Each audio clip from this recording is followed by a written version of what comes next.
Today, I have an extra special video for you guys because we're going to be going out and catching the weirdest fish that live in the Louisiana waters. But it's not just fish that we're also after some crabs because we have a very special recipe that we want to try out. So we're going to head out for the next couple of days to go to several different locations to fill an ice chest full of flounder and crab because I heard there's a way to cook flounder that is absolutely heavenly and I'm dying to try it. But not just myself, I'm also going to be feeding this to my friends and even a world-traveling food critic to see how this stacks up against other types of recipes. And while I've got a food critic, I'm also going to be feeding him some roadkill possum and armadillo to see if I can make roadkill taste delicious. So make sure you stick around all the way to the end of the video because this is going to be a crazy one. To start off, I'm heading out with my buddy Sheldon and we're going to be targeting crabs and flounder in this nice backwater marsh channel. Now I'm going to be focusing a little bit more on the crabbing, and my buddy Sheldon is going to be focusing more on the flounder fishing in this location, but as the day goes on and the crabs stop biting, I'm going to be switching my focus over to flounder as well. That's a good size one right there to start off the day. That's a huge one. Two of them. There we go. A little bit of double trouble. Make sure they don't got no eggs, and we all good. Now before today, I've only ever caught one flounder, and it was by accident using a spinnerbait, so this will be a very interesting experience for me. Got one? There you go. Oh yeah. Bring him in. Perfect. Good size one. Yeah. You want to get my picture with him? Yeah, look, hold him up. I can take a screenshot. Sheldon has also not caught too many flounders, so this is a cool experience for him too. Alright. Even though we were fishing in the exact same spot, Sheldon was getting lots of bites and I wasn't getting hardly anything, so I switched my focus back over to crabbing. He almost let go. There we go. Pretty one. It hadn't even been 30 minutes yet and the ice chest was already starting to pile up. Alright, 4 crabs and a flounder so far. Alright, well, wasn't recording, but That's what's up. there you go. Second flounder. So there ain't a man flounder? Nope, that one's good eating. And again, Sheldon was catching them back to back while I was throwing the same lures in the same spots and catching absolutely nothing. There you go. Alright. Like I said, you're the one catching the fish. Yeah, go ahead and turn him loose. He's small. We'll catch bigger ones. Big? Small? Oh, yeah, that's a good one. But as Sheldon was tearing up the flounder, the current started to pick up and the crabs started going crazy, so I asked him to come help me as we pulled in more crabs. I mean, he's an eater size. Yeah. Not as big as I thought he was going to be. This one feels decent. Feels a little bit, probably about the same size as that one, based on how it's pulling. We got another one on that one. Ooh, it's two. There we go. Ooh, that one's a big one. Oh, that one is a big one. That's a good one. Look at that. Oh.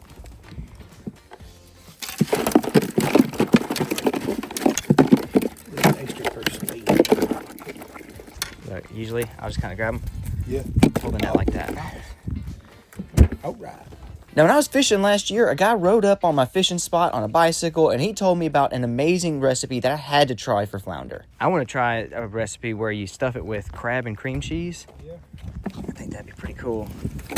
Now, if you watched the previous video, you guys know I love me some crab, but I've never had crab and cream cheese stuffed inside of a flounder, so that's what the plan is for this evening. You got one? You gotta be kidding me, dude. Oh. Hold on. Reel it? It's a crab. You got a good crab. Hold on. You got his claw caught. You caught him by the claw. That's so funny. He tore off your plastic, but dude. It's a big crab. Good size one. All right, let me go grab the net for you if you can hold him still. Yeah. At this point, Sheldon had caught several flounder and a crab on his fishing rod, and I was being skunked. So when the bite slowed down here, we went over to several different locations, everywhere that we could find with moving water in a tight little narrow area, which is typically where all these flounder like to hang out. We throw out for about 30 to 45 minutes, seeing if we could catch anything and continuing to move on until I finally got a bite at a new location. Got him, finally! About time. Oh, he's right here, I got him. After fishing for about 6 hours, I finally got my first flounder of this year and only my second flounder of my life. So I threw this guy in the cooler and we kept fishing for a while, but nothing else bit, so we moved on to another location that had some of the fastest flowing water I have ever fished. For the first 10 minutes, we weren't sure if anything would bite, but then all that luck changed in a moment. I got something. I think so. Yep, got one. There we go. No! No! No! Oh gosh. Almost got loose. Almost got loose. What was you casting? Across to the other bank. Woo! Goodness gracious. Alright, there's 2 for me, like 8 for Sheldon. Yeah. Now, between the two of us, we had hit a single person limit, which is 10 fish, but 8 of those were Sheldon and 2 of those were mine, so I had some catching up to do. Got one! Now, the worst part about flounder fishing is trying to pick these guys up. They have lots of sharp teeth in their mouth, and they are super slippery and hard to grab. But usually, when you find a spot that has one, you can cast in the same spot and keep catching them back to back. And I've heard that these are one of the best eating fish. I've had it a couple times, and both times I absolutely loved it. But even though these guys taste good, they look super bizarre with 2 eyes on one side of their head and some jagged teeth. But one weird thing about these flounder is it's really hard to keep them on a hook, and they always pop off right last minute as you're getting them on the bank. Well, grab it! Did he get away? No, it's right here. I don't know if I can, but he's right there. Oh, Do you think we could hook him? hook me. Nope. Nope. That's a negative. But once you get into a good groove, you can pull these guys out left and right and really fill a nice chest. There we go. There we go. Oh, that was on that voodoo shrimp. Uh-huh. There we go. How far are you set apart? About a foot. Oh, big old chompers.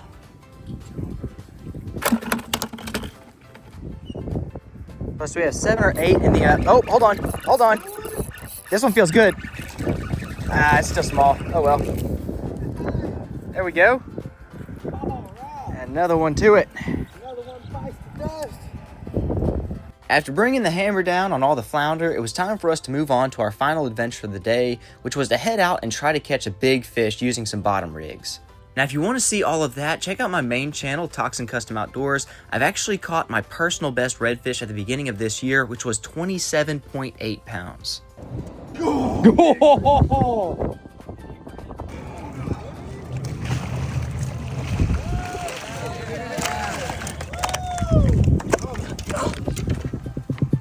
Isn't that drumming? Oh, you got him? Yeah. Oh, he choked it. He did? Oh, that might be a PB. That's a 50. That's got to be 50. At 26.8 pounds, this is actually a pound lighter than my personal best, so we threw him back because this one is definitely overslot. But we weren't done. I also fought another fish that at first I thought might be even bigger than the last one, but by the time we pulled it up, we realized it was only 24 pounds, which is still a giant fish, but not nearly as big as that last one. It had been a very long day with some hardcore fights, so by the time I got home, I was too tired to fillet the fish, so I told Sheldon he could keep all of them. But I still want to try out that recipe, so the next day I headed out to a different location to do everything back over again. So I went out this time with some new people to try and catch some more crabs and more flounder. Today I'm joined by my buddy Robert from MFA Reptiles, also known as Moss Family Adventures, and we're going to be doing a catch and cook with a very special guest. Good keeper male. That's okay. That's still a number 2, but that'll do it. Oh, he's good. Yeah, he's a keeper. Hey, there we go. Since Robert and his family know how to crab, I'm going to let them take over that, and I'm going to go over and try to do some flounder fishing. Now, I must have channeled my inner Sheldon because on the first cast, I was able to get a bite.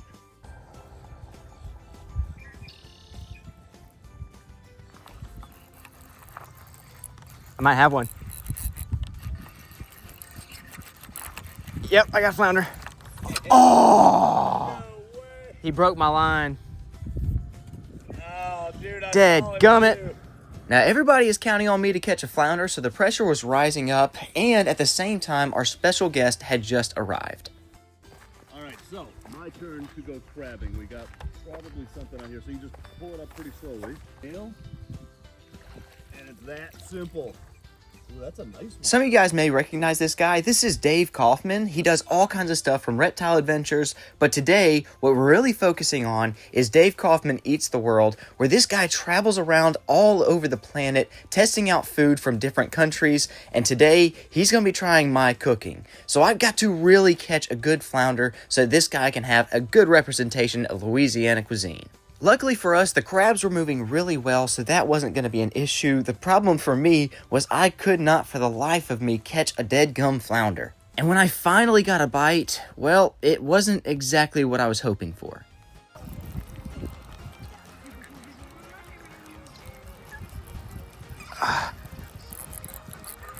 Got him! Got him! Small flounder. Oh my goodness. There we go. All right, right down here. That right there is a southern flounder. Look at that. He's not very big, but there is no size limit to keep these guys. We'll go ahead and keep him. There is going to be a good bit of meat, and I have a special recipe that I would love to do with this thing that I've never tried before, but it sounds absolutely delicious. You'll have to stick around for that. I'm your guinea pig.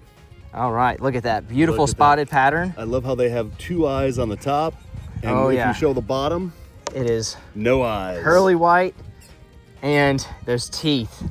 I don't know if you can see them things. Oh, yeah. They got some gnarly teeth. That's gnarly. All right, so we are gonna do a flounder. Woo! Oh, a floppy flounder. Yep. We're gonna do a flounder, crab, cream cheese.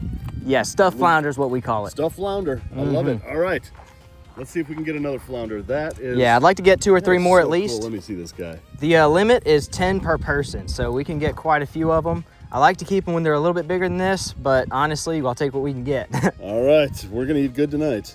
Now, I'm going to be honest, I was not impressing Dave with my fisherman skills. However, another guy had come up and caught a bigger flounder, and so he gave that to us. So we had 2 flounder to bring home and cook. To clean these flounder, I left all of the skin attached, scaled them, and cut it out to where there's no bones on the inside, but where it's still attached. After that, we boiled the crabs, peeled the crabs, and mixed it up with cream cheese and Ritz crackers to create that stuffing.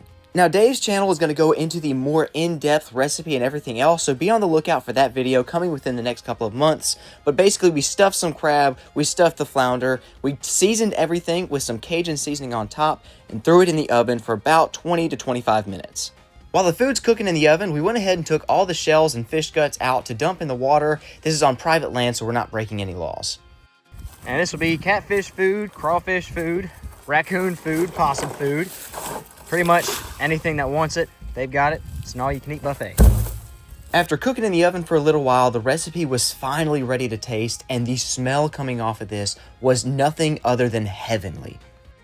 All right, so I'm here with Dave Kaufman. Tell me a little bit about your channel. So I have 2 channels. One is where I travel the world and play with snakes and other reptiles, Dave Kaufman's Reptile Adventures. But for this one, this is Dave Kaufman Eats the World, where I travel the world and I eat all good foods, kind of like this. All right, now you ever had a authentic Louisiana stuffed flounder? I have not, and now that I smell this, I am really excited about this. Well, neither have I, so we're gonna see. I know a lot of you guys like to pick on me and say that I always have the same reaction to food, so I brought an actual food critic here to tell me if it's good or not. All right, so we've got our forks. What are we gonna try first? I'm probably gonna go right here.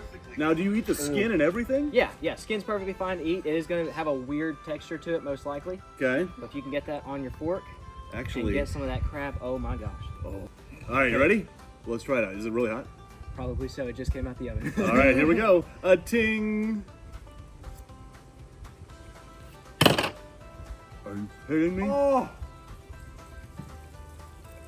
my goodness. Wait a second. A guy on a bicycle came up to you and said, you gotta try this, and that's where this recipe came from? That's where it came from.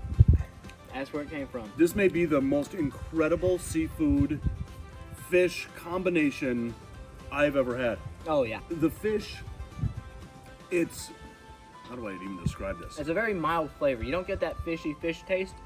It's got a natural, like, slight saltiness to it. And that pairs so well with the cream cheese, with a little bit of that Cajun seasoning. Oh my goodness, the crab, it all ties together really well. Okay, so out of 10, I know you traveled the world, you've tasted a lot of food, you've eaten a lot of seafood, I'm sure. So out of 10, worldwide, what would you rate this? So I'm gonna go the Spinal Tap route. And 1 out of 10, this goes up to 11. This is absolutely amazing. You know, yes, I've had seafood all over the world. I've done catch and cooks all over the world. This, I mean, to just say that this is amazing is a complete understatement. And it's not fishy. I mean, it doesn't taste fishy. Exactly. It's got a little hint of salt. You've got that Cajun seasoning in there. And that cream cheese just kind of cuts through all of that and just creates so many different flavor options. This is, wow. This is not what I expected when I came down to Louisiana. You think, like I mentioned this before, you think you come down to Louisiana and you're gonna get etouffee, you're gonna get Cajun seasoning, you're gonna get all of the kind of usual suspects and the kind of stereotypical Louisiana flavors. But you come down and you get something like this and it just kind of blows you away, and it just rises so far above what you expect out of Louisiana cooking, which what you expect from Louisiana cooking is amazing. So that being said, this is a step above amazing. Awesome. It goes up to 11 for sure. I'm excited to try the stuffed crab too, which is pretty much just the stuffing, but I'm excited about that. Well, let me down this and then we'll get to that stuffed crab. Oh yeah. Let's try this stuffed crab here. Absolutely. Don't gotta ask me twice. Because this stuffed crab has a lot of that Cajun seasoning on there. Look at that. I might like that better. Okay, I'm gonna give it a try. The crust that's developed on the outside gives that texture. And it is amazing. I didn't think it was gonna be that different from the fish, but it absolutely is. Exactly. You can really taste those Cajun seasonings in this a lot more than you can with the fish. Maybe because we put more of it on the crab. Yeah, probably. But Also the crackers. We put the same amount of crackers on the inside, and in this one, I think the juices from the fish kind of softened up the crackers in the inside part, and this is still getting that crunch to it, and I really like that texture difference. absolutely. Yeah, this does have a nice crust to it, a nice crunch to it. This is absolutely amazing. All right, we got some more unbiased judges here. Charlie's gonna dig in on the crab. You wanna dig in on the flounder first? Yeah, let's go to the flounder. All right, with the skin, right? It's good, yep, you All can right, go you're with the telling me skin. Now, was I playing that up for the camera, or is that good? Oh, man. Okay. All right, so you live close. This is going to be a regular. This is just going to be Monday, right? Yeah. Now, try the crab. Get a piece with the crust. With the crust is, like, really for good. sure. Yeah. Is that You're right, not? it's different. Is that not So amazing? it's different. Yeah, no, for sure. It definitely brings a whole different life. I didn't expect it because it's the same ingredients. It's just the creaminess. I mean, obviously the cream cheese and everything like that, but then the crab added on and that just little bit of density that comes from the oven crust. Yeah. Oh, dude, it's so good. Oh, that's going to be empty by the end of this video. All right, so I'm out here with Dave Kaufman from Dave Eats the World, or is it Dave Eats the World? Dave Kaufman Eats the World. Sorry about that. All right, worries. so he's going to be trying out my special recipe. Now, a little while back, my wife hit an armadillo on the way home from fishing, so we went ahead, picked it up, I brought it home, and cleaned it up, and it's been in my freezer ever since. When Dave heard that I had Roadkill, he said he had to try it just to see if it's actually good. On top of that, we're also going to be cooking up a Roadkill possum that we hit. Don't worry though, all of this was fresh whenever we hit it. It was not something that was just left in the sun on the road. Now, have you ever done this before? Is this a typical dish up in Minnesota, or? No. I didn't think so. As a matter of fact, you know, I don't know if like people in Louisiana actually eat a lot of roadkill, but there's a stereotype that maybe, but I'm actually looking kind of forward to trying it because this is not something that you get to try like every day. Oh no. And you know, I've had your cooking before and it's pretty good. And so if you can cook other things as good as you do, well, then maybe you can cook a possum and armadillo over there as good as you can. I'm actually looking forward to it. All right, let's do it. It's probably not gonna be good.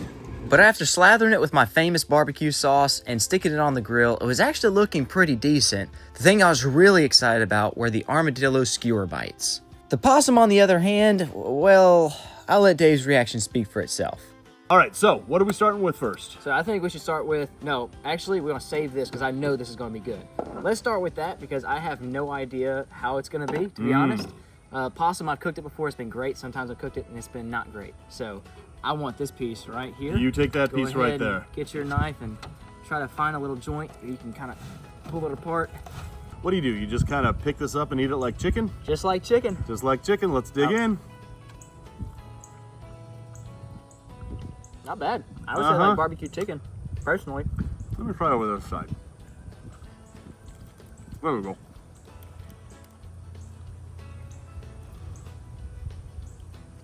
That barbecue sauce is delicious. Yeah, that's so. The thing about possum is the meat itself doesn't have that much flavor, but the seasoning that I use is pretty good.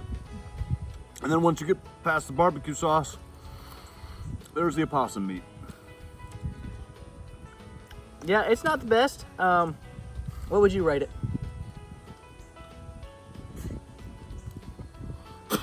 That is a perfect 10. I mean, that was absolutely delicious. I really wanted to keep an open mind and I really wanted to enjoy it. Again, I just don't. Might not be for everybody. It's not for everybody. You, on the other hand, dude, I mean, possum aside, we're moving on to Leprosy Larry, AKA the armadillo. Taking a look at this meat, it is really kind of very compact looking meat. It almost looks like the texture of liver. You ready to try it out? Oh yeah, I am All ready. right, let's try it out. Okay, wait a minute. Told you. That is delicious. I told you. Who knew armadillo roadkill could be this delicious? I did. Oh, well, of course you did. It has a flavor that's kind of like maybe a combination between beef and pork. Exactly. That's what I always say. That's what I always say. Okay, this is absolutely surprising. I would have never thought to look at an armadillo and say, hey, let's grill that up.